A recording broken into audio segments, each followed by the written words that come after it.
24 Hours for Jesus vous apporte la méditation du jour. La paix, la grâce et l'amour de notre Seigneur Jésus-Christ soient sur nous tous ce matin. Livre des Proverbes au chapitre 22, le verset 3. Il est écrit: L'homme prudent voit le mal et se cache, mais les simples avancent et sont punis. Amen. Comment développer ta vigilance spirituelle? Le marin prudent, avant de prendre la mer, vérifie quotidiennement les prévisions météorologiques pour rester en alerte et faire le choix ou non de naviguer et éviter des cas de situation non maîtrisables en mer.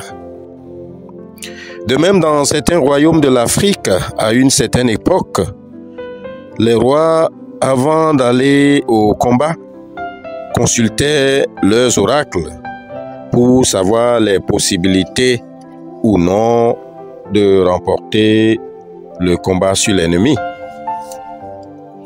Le livre des Proverbes nous conseille ce matin sur l'importance de rester vigilant en tant que chrétien face à notre environnement spirituel et surtout à ne pas être désavantagé par rapport aux changements et circonstances de notre environnement. Bien-aimé dans la foi, ta vigilance spirituelle enlève ta passivité et ton ignorance et t'évite de te mettre dans le pétrin, là où il était possible pour toi de faire des choix éclairés pour éviter les pièges du malin. La parole de Dieu dit dans Osée au chapitre 4, le verset 6, « Mon peuple est détruit parce qu'il lui manque la connaissance. » Il va sans dire que la lettre spirituelle, par la connaissance du bien et du mal, permet surtout de voir le mal imminent qui attend de vous engloutir. Nous sommes devenus des proies faciles pour le malin. Nous sommes devenus des proies faciles qui versent dans le péché parce qu'incapables de discerner l'œuvre de l'ennemi contre notre vie et même de discerner les actions de Dieu pour notre bien. Ma sœur, mon frère en Christ, quelle est la leçon que nous devons tirer de cette méditation de ce matin? Nous devons garder qu'il est imminent de rester spirituellement aiguisés, en évitant d'avoir une opinion exagérée de nous-mêmes. Nous devons être humbles et sages, quel que soit notre niveau d'intimité avec Dieu. Dans 1 Corinthiens au chapitre 10, le verset 12, il est écrit: « Ainsi donc, que celui qui croit être debout prenne garde de tomber. » La parole nous recommande d'être prudents en toutes circonstances et surtout ne pas ignorer le mode opératoire de l'ennemi. L'apôtre Paul, dans 2 Corinthiens au chapitre 2, le verset 11, disait aux chrétiens de Corinthe qu'il était familier avec les desseins du diable. C'est un avantage et surtout un coup d'avance sur lui. Le fait de savoir comment le diable fonctionne est très important pour nous.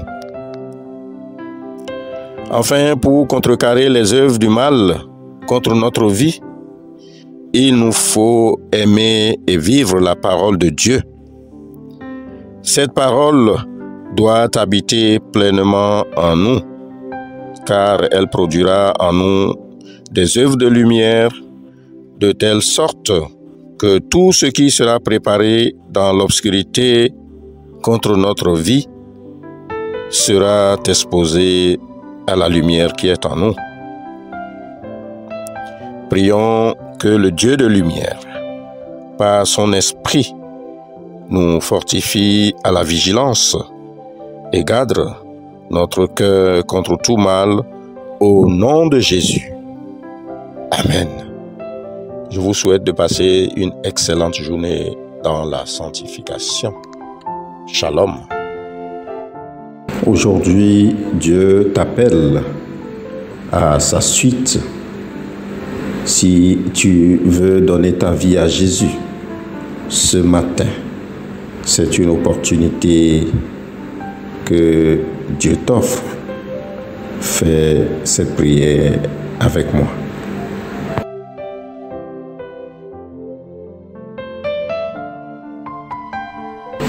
Seigneur Dieu Père éternel, je reconnais et je confesse devant ta sainte majesté que je suis un pauvre pécheur, né dans l'esclavage du péché, enclin au mal, incapable par ma seule force de faire le bien. Je transgresse tous les jours et de plusieurs manières tes saints commandements, attirant sur moi en conséquence la mort. Mais Seigneur, j'ai une vive douleur de t'avoir oublié. Je condamne mes vices avec une vraie repentance.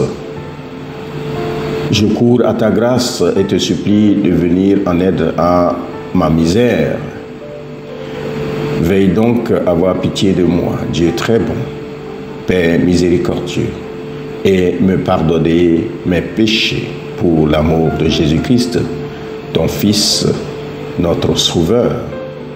En effaçant mes manquements, accorde-moi aussi et augmente continuellement les grâces de ton Esprit Saint, afin que, reconnaissant de plus en plus de mes fautes, je sois vivement touché, renonçant de tout mon cœur et portant des fruits de justice et de sainteté qui te soient agréables par Jésus-Christ, notre Seigneur.